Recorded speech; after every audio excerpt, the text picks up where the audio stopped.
statements on September 13 and 26 are drawing flack for alleged inconsistency.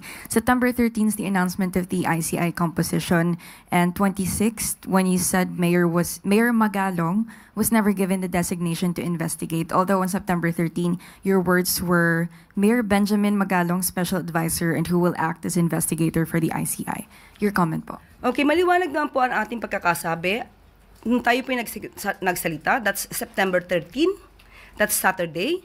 At nung tayo tinanong kung paano siya magiging investigador, sinabi po natin sa ating sagot at inyo po makikita yan at mababasa siguro kung kayo may transcript. Sinabi po natin na siya po ay magiging, pwede po siya mag-imbestiga through his own effort. Pero po, natatandaan po natin, nagsalita din po ang Pangulo September 15, Monday.